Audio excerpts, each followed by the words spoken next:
Hello, hello, everybody. Happy Wednesday. I'm at a little bit of a different angle today, so I'm coming at you from up above. Sitting here in my kitchen on a high stool.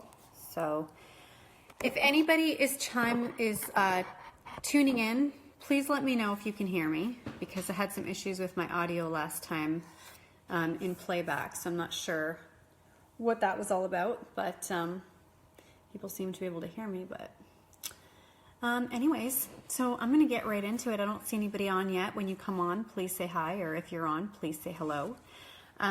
Today we are talking about the next 5 things you can do with you and your family this season, and not just for the season, but forever and always, to boost your family's health. A couple of weeks ago, I did a live on just 5 things that you can be doing now with your family to boost your family's immunity and health this season. And those 5 things were things that don't really require anything extra. You don't need to go out and buy anything. You don't need to spend any money. This was just stuff that you could just do. And those 5 things in a nutshell were increasing the amount of water you're drinking, decreasing the amount of sugar you're consuming, increasing the amount of real whole foods that you're consuming, decreasing your stress by incorporating meditation or mindfulness into your day, and exercising, sweating it out. So those were 5 simple, easy things that you could do that don't cost anything, that you can do with yourself and with your family to boost your family's immunity and health. Today I'm going to talk about 5 additional things, but the first of those things is actually something I should have added on last week that really takes no effort and no money. And so I'll get right into it. And that is, it's actually 2 things in one, but it was washing your hands and sleep. So washing hands is such an obvious one, but I'm always amazed at the number of people I see who do not wash their hands or who think that running their hands underwater is washing hands. Teaching your kids to wash their hands with soap. It doesn't have to be antibacterial. In fact, it's better if it's not, okay? Our society is overloaded with antibacterial products that are becoming germ resistant and causing all sorts of issues. So stay away from the antibacterial stuff, but just plain old soap and water is a great way to reduce the amount of germs that are coming into your home. So in our house, we have a rule. When you walk in the door, the bathroom's right there, you wash your hands. That's the first thing you do when you come in from anywhere outside. First thing you do is wash your hands with soap. My kids will take off their shoes and walk right into the bathroom. It's the number one thing you can do to prevent the spread of germs and bacteria. And then, of course, that follows suit for you as well, right? Adults, how often do we not wash our hands? We come in from somewhere, just wash your hands. It's the simplest thing that you can do. You go out to a restaurant, you go sit down. If you don't have access to washing your hands, get a hand sanitizer, not the ones with triclosan in them that are full of, again, all those chemicals. Try using something that's a little bit more natural. Those do just as good of a job. So, you guys know I'm really into essential oils. You can use essential oil sanitizers. There's all sorts of natural ones out there that will do the trick. So that washing the hands is the number one thing that we can be doing to prevent the spread of germs and bacteria and to keep your kids healthy. And while we're on that topic, I'm just going to throw into the sneezing. Teach your kids to sneeze into their elbow like this, okay? When they sneeze into their hands, those germs are just getting spread out everywhere. So if we could all just teach our kids to sneeze into their sleeve, that would be amazing. And then sleep. I think we all know this. Sleep actually boosts your immunity. Most of us do not get enough. And many people think that their kids are getting enough sleep when in fact they're not. So just make sure that you know what the proper amount of sleep required is for your child at their age. Every age requires a different amount of sleep, all the way from when they're babies, when they're newborns. I think they need like 18 to 20 hours of sleep in a day in a 24-hour period. That's a lot of sleep that a newborn needs. And then every month as they're growing, they need a little bit less, but there is a certain amount of sleep that everybody needs at, depending on what age they're at. And that goes all the way through the teenage years. Sorry, I almost sneezed there. And then for us as adults, we all have optimum amounts of sleep that we need as well. Some of us need more than others, right? I love my 8-9 hours of sleep. Like, I'm happy when I can get that much sleep, but some people function better on less. Just know what you need and make sure you're getting that. So the washing of the hands and the sleep is the number one thing that could have easily have been put into the last live that I did of things you can do that don't require any extra effort or any extra money. So that was kind of a freebie. Okay. All right. So the next 4 things to up level your family's health. Here we go. Thing number 1. Our environment now is completely polluted with all sorts of chemicals, all sorts of toxins. We're exposed to it every day, whether we like it or not, whether we know it or not, whether we feel it or not. We are surrounded with toxic chemicals in our environment. And I think now is a great time for us to start looking at how we can reduce our exposure, because you just cannot get away from it all, but you can do your best. So I always say to people, the number one place to start is just looking at your environment, where you're living, in your home, what you're eating, what you're using in terms of your body products, what you're breathing in. Okay, all of our body products are things that we wash our body with, our makeup, our food. It's all full of toxins now. So reducing our exposure to this is going to elevate our immunity, because you guys, when your body is busy trying to fight all these toxic chemicals that are in our system right now and that are in our environment that are going into our system, it can't do its job in keeping you healthy. Okay, so starting with your food. I've said it before, I'll say it again.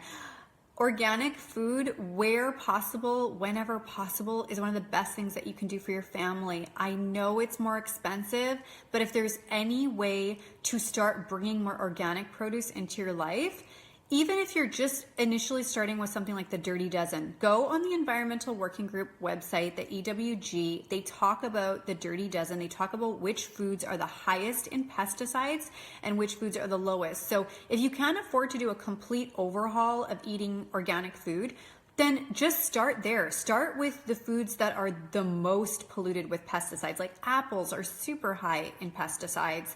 That would be a great place to switch out. If you eat a lot of apples, or anything you eat a lot of, or if you're fresh press, if you have a juicer at home and you're fresh pressing juice all the time, whatever the common fruits and vegetables that you're pressing are should be organic. I can't remember who it was, but it was a functional medical doctor that I follow on Facebook who was saying, if you are fresh pressing non-organic fruits and vegetables to drink in a juice every day, you're just drinking a concentrated cocktail of pesticides, which is so true, because how many fruits and vegetables do you need to make a juice, right? Like, I'm easily using 15 to 20 pieces of fruits and vegetables every day. I mean, that's a lot of pesticides that you're consuming. So if nothing else, just whatever you're eating the most of, try to make it organic. Other ways to reduce your exposure to chemicals and toxins are to start looking at what you're putting on your body, your makeup, your skincare. Same with your kids. What kind of shampoo are you using on them? What kind of body lotion are you using? What kind of body washes are you using? So you want to try to eliminate the chemicals, right? The more ingredients, if you can't pronounce them and there's a ton of ingredients in there, that stuff's probably toxic. Get rid of it. Try to go natural. There's lots of options on the market now. Again, you guys know I'm a fan of essential oils. You can make your own body products using essential oils if you like fragrance. And just simple things like basic Castile soap is a great multi-purpose item to purchase for your home that you can use to make your own body wash, to make cleaning solutions, to make dishwashing solutions. So just getting rid of anything that you're putting on your body that might be toxic is another great way to eliminate your exposure. And then in your environment, in your home, we've got laundry detergent, dish detergent, fabric softener, candles, air fresheners, scented toilet paper, feminine hygiene products. All of these things are full of toxic chemicals that we are, either breathing in or putting on our body or exposing ourselves to. And that downy, fresh fabric softener smell, it just grosses me out now when somebody walks by me and they smell like Downy, because it's just all chemicals that you're breathing in. It's not good for you, and it's not good for your kids. So that would be the first place I would start, is just start looking at your environment, what you're putting on your body, what you're breathing in, what you're surrounding yourself with, and what you're eating and consuming, and try to start there and start eliminating some of these toxic chemicals that are in your system or in your environment that are going into your system. We do have a very well working, amazing machine of a body that has a liver and has all sorts of ways to detoxify, but the amount of toxins that are in our environment right now it's too much. We are completely overloaded with this, as we can see, right? Like, our kids are sicker than ever. Cancer is more prevalent than ever. Autoimmune disease is more prevalent than ever. There's a reason for that. And what has changed? It's because our society and the Industrial Revolution has brought just so much change with so much toxicity that comes with it. Not everything is tested for safety in the way that you would hope. So now it's up to us to start to eliminate some of those things from our environment. The other thing that you might be interested to know, people always talk about, well, my liver does the detoxifying, and we don't need to detoxify our bodies or worry about all the toxins because that's what my liver is for. There was a study done recently I read, and I don't have the exact name of the study, but if you're interested in this, private message me and I'll look it up for you. And they looked at the cord blood of, I can't remember how many women it was, but they looked at the cord blood of pregnant women once they had delivered. And the cord blood showed I think it was 200 chemicals, toxic chemicals in the cord blood. Okay, so if our liver is actually doing its job, then where is that coming from, right? So there's something to be said for these types of studies that are looking at residual toxic chemicals that are found in people's systems, in the cord blood. And, I've even heard of studies where they did a home that was eating organic produce and a home that was not eating organic produce for a period of time. And then they checked the amount of pesticides that were found in their urine, and looking at the differences there. So this exists, this is affecting us, we just need to be aware of it. So making sure that you are trying to reduce the toxic load by reducing the toxins is another great place to start boosting the health of your family. And one thing I'll caution you, and I would hope that anybody who's watching this, who's here knowing how to better the health of their family, is not thinking this way. But I have had some people say this to me. They'll say, well, we don't eat organic food and we're fine. Or, we use that fabric softener and we're fine. And I would just caution you to be careful when you're speaking like that, to say, I do this and I'm fine, or my kids are XYZ and they're fine. You're not fine until you've lived a long, healthy life and you die at the age of 90 of natural causes. That's when you can say you're fine, all right? It annoys me to no end when people say, yeah, well, we do this, we're fine. It just really bothers me. Okay, does your child have allergies? Do they have eczema? Have they ever had an ear infection? Do you have any kind of allergies or eczema or skin conditions or you're not fine. We're not fine. Our kids are sicker than ever. We have more issues than ever. We've got ADHD, depression, anxiety, all sorts of things in our society, younger and younger. We're not fine. Okay, so don't say we're fine, because we're not fine. And even if you are 100% healthy, like I said, I would say save that sentiment until you're in your old age. I remember my dad, who, if you follow me, my dad passed away the summer before last summer of a brain tumor. My dad was a very healthy man. He was 68 when he was diagnosed, 69 when he passed away, not on any kind of pharmaceutical medications, didn't have any issues that come with aging even. He was a very healthy guy, hadn't even retired yet, but he used to talk about it like, I'm healthy. I'm such a healthy guy. Makes me laugh because we used to laugh at him and say, Dad, you shouldn't say that all the time. But when I would go visit my family with my kids, we'd go spend a few weeks there or a week or whatever. The first thing I would do is do a major grocery shop and buy all organic food because my parents didn't eat organic. And that was really important to me. So I would go grocery shopping and buy organic food. And my dad would kind of poke fun at me and say, why do you spend so much money on organic food? And we don't eat organic. And look, we're fine. Well, my dad died of a brain tumor. So he's not fine.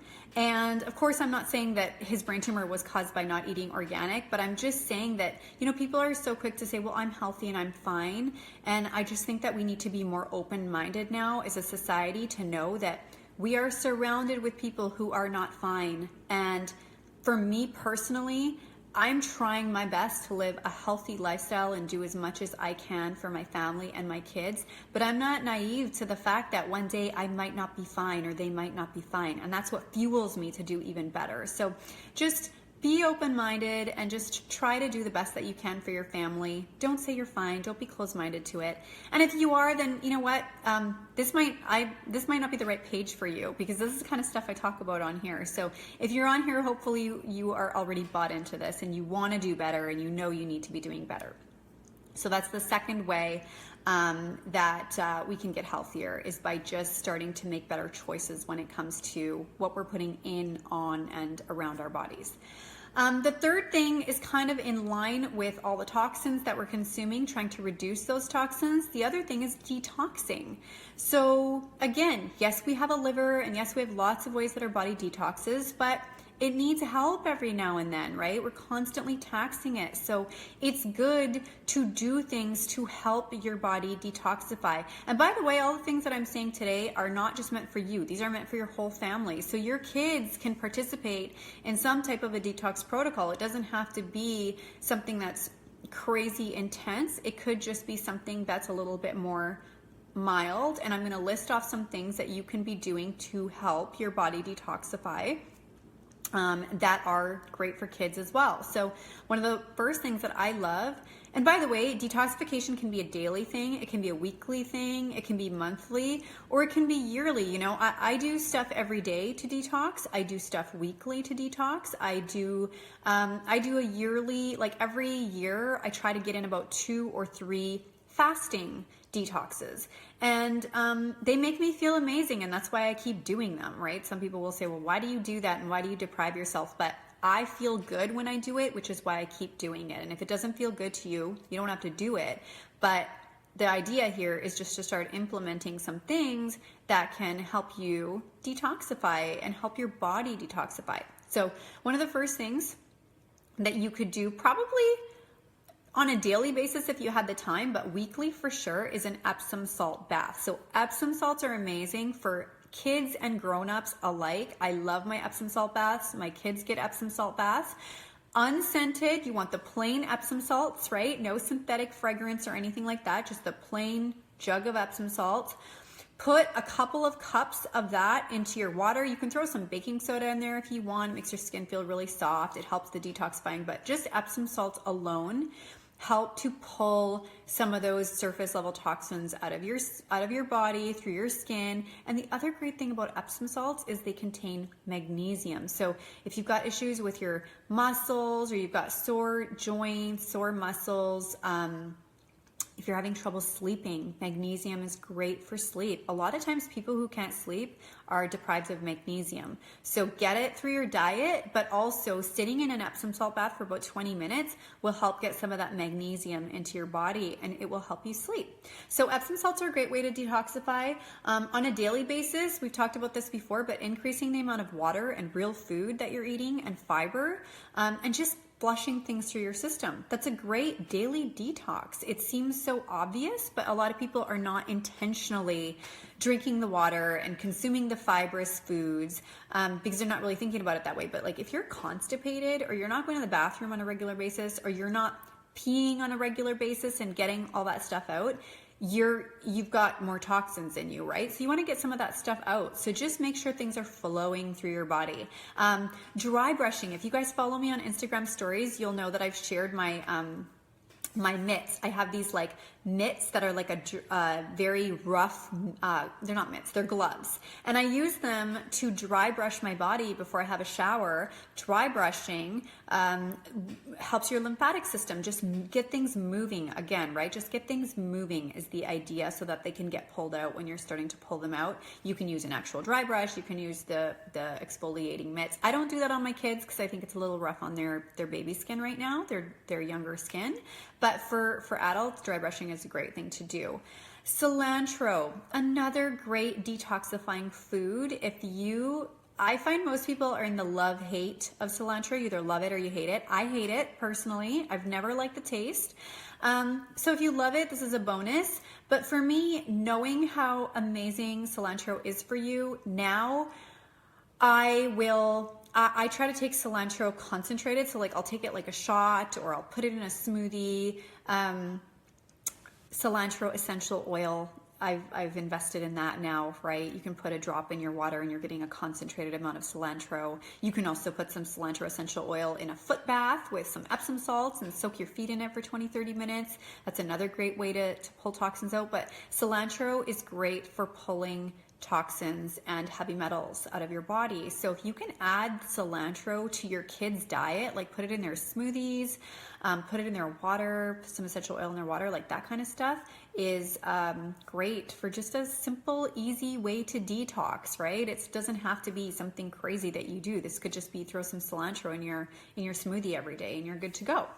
And oil pulling. I don't know how many of you guys do oil pulling. I'm on and off with it. I don't do it all the time. I do it when I have time because it takes time to do, but putting some coconut oil in your mouth and swishing it around and then spitting it out into a garbage can at the end of 10, 15, 20 minutes is supposed to be great for not only the health of your mouth, but just pulling out some of those toxins that are in your body.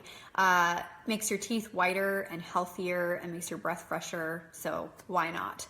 Some people like to put some essential oil in their coconut oil when they are swishing it around in their mouth, which helps them to just whatever essential oil it is, right? Depending on what the properties of the essential oil are that can help you detoxify.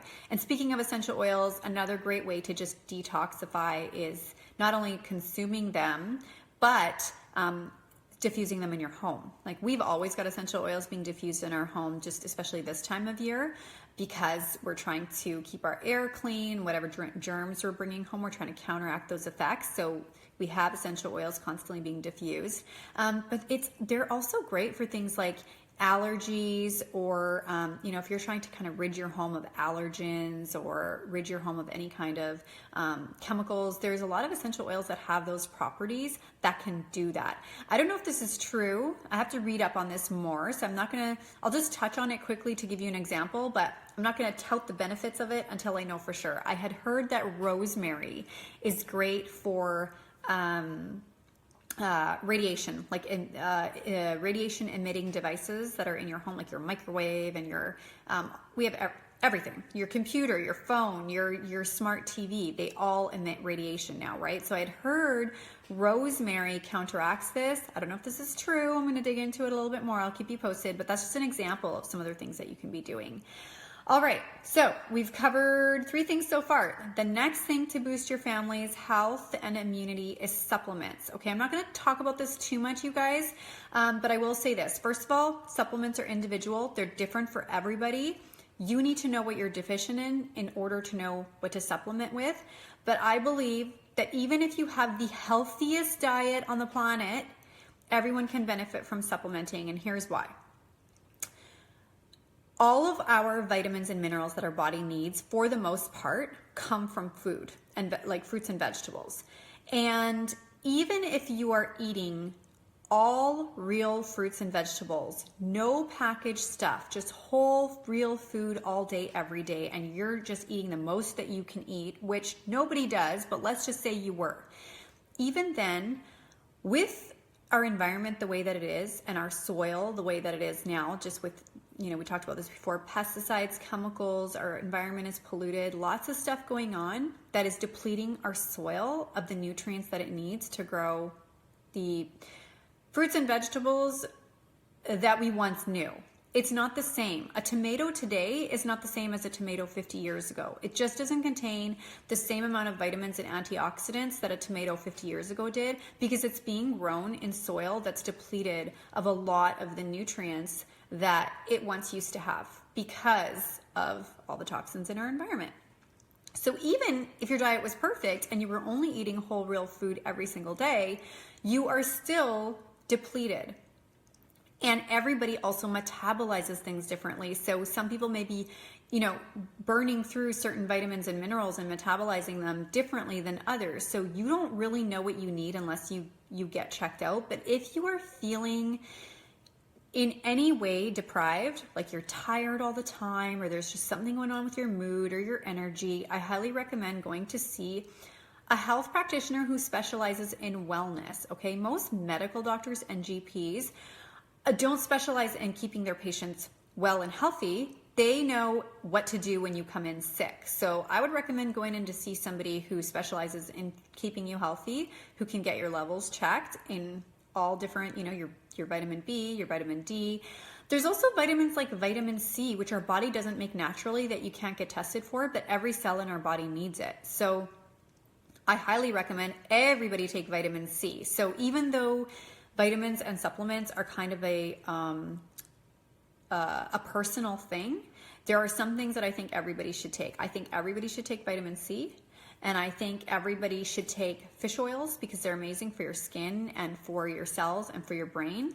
And I think everybody, if you're not getting enough probiotic foods, which is our next healthy thing that you could be doing, I think everybody should be taking a probiotic. I think those three things everyone should be doing. And in the wintertime, if you live somewhere where you're not getting a lot of sunshine, you should be getting vitamin D. And getting a lot of vitamin D needs to be balanced out with getting a lot of vitamin K. This is the other thing people won't tell you. They'll say, take vitamin D, but they won't tell you that you also need vitamin K with that vitamin D in order for them to work synergistically and have the benefits that the vitamin D has. So you won't need a vitamin K supplement if you're eating lots of real, whole, healthy foods like all your greens. That's where vitamin K comes from. So just eat lots of greens if you're supplementing with vitamin D. So I will just say supplementing is important. I've explained why. Take a look at your levels and just make sure that you're getting enough of everything. But vitamin C, super important, I think, on a daily basis. And I've mentioned this in my Instagram stories before, but people will say, well, I take vitamin C, but I think most people are not taking enough vitamin C. Like I take 6,000 milligrams daily, and when I'm sick that goes up to like 12,000, and my kids are taking like a couple thousand milligrams daily, and when they're sick that's going up to 4,000 or 5,000 milligrams. So people don't realize how much vitamin C their body actually needs, and it needs it constantly. You don't just take it once a day. So I take 2,000 milligrams 3 times a day. So that's what I'll say about supplements, but I do think that they're important. And if you stay tuned to these lives that I do, I will share. And if you follow me on Instagram, you'll see I do all sorts of stuff when it comes to supplements. I'm always trying new greens and spirulina and, all these blue drinks and green drinks and mushrooms. And I'm always trying new stuff. But that's like next level. If you're into that stuff, stick with me. Come follow me over on Instagram. I'm at Sneak Such Dev over there. I'll share all the kind of different stuff that I'm trying. Like today, I just shared a picture of, I bought some collagen powder. I've been taking collagen for my skin, but now I bought it in a powder, so I'm going to try that. But I'm always trying something different. But on a very basic level, I think supplements, just the basic vitamin and mineral supplements are great for you. And then finally, gut health. Okay, this is the final and 5th most important thing that I think you can do to improve your family's health and immunity, not just this season, but forever after, is keeping a healthy gut. There is tons of research now showing that your gut is linked to your brain and it's linked to immunity. So having a healthy gut is super important. Sometimes people have leaky gut and they don't even know it, or they have gut issues and they just chalk it up to having stomach issues and they don't make the connection. But there's a lot of connections now between all sorts of brain dysfunctions, autoimmune disorders, issues, brain issues in kids who have extreme behavioral issues. The first thing that a lot of these functional medicine doctors are doing now is looking at the gut. So keeping a healthy gut. So how do you keep a healthy gut? You eat real whole food as much as possible, and you eat fermented food. Fermented food is things like kimchi, yogurt, miso, tempeh, sauerkraut, okay? So anything that's fermented, kombucha, stuff like that. So anything that's been left to sit and ferment within its own bacteria for several days is a fermented food. Super good for your gut. Even if you're eating fermented food, I still think supplementing with a probiotic is great, especially for kids. It's the number one thing actually that you can do for their immunity is get them a good probiotic supplement and then feed them yogurt. Don't feed them yogurt with sugar in it. Plain yogurt. I like to make my own. It's super easy. Same with things like kombucha. Kombucha is full of sugar. So it's a nice treat every now and then. I give that to my kids as a treat instead of pop. So my kids will, drink kombucha every now and then, like maybe like a glass a month in total. But I like that it's healthy for your gut, but it's also full of sugar. So be careful with, you don't want to undo the good work that you're doing by incorporating this healthy fermented foods, but then having it be full of sugar. So just having a healthy gut, having probiotics in your supplement regime, and then the fermented foods, getting in as much of those as possible. So those are the 5 things, guys. So the washing of the hands and the sleep, the reducing your exposure to toxic chemicals that you're eating, smelling, putting on your body, detoxing by just doing basic things like Epsom salt baths and using essential oils or cilantro, adding things to your diet, and then the supplements and the gut health. Those are the 5 things. Those are the 5 next level things you can do on top of the 5 things that I mentioned a couple weeks ago to keep your family happy and healthy, not just this holiday season, but for all the seasons to come. So let me know if you guys have any questions. As always, private message me or comment below. I love hearing from you guys. Come follow me on Instagram. I share stories, my behind the scenes life of what a day in my life looks like, just with my podcast and my twins and how I like to cook and what we eat. It's fun. And also, I'm always open to hearing what you guys want to know about. My new mission here is mind, body, soul, motherhood. We cannot show up as 100% mothers if we are not taking good care of ourselves. So I want to know what you want to hear about on these lives and what you want to hear about on the show, on the podcast. We're starting to transition from being just for new and expecting moms to, all through motherhood, pregnancy through motherhood, mind, body, and soul. So private message me and let me know what you want to hear about, and I will look for guests on those topics, okay? So have a super healthy day and a super healthy week, and we will see you guys next time.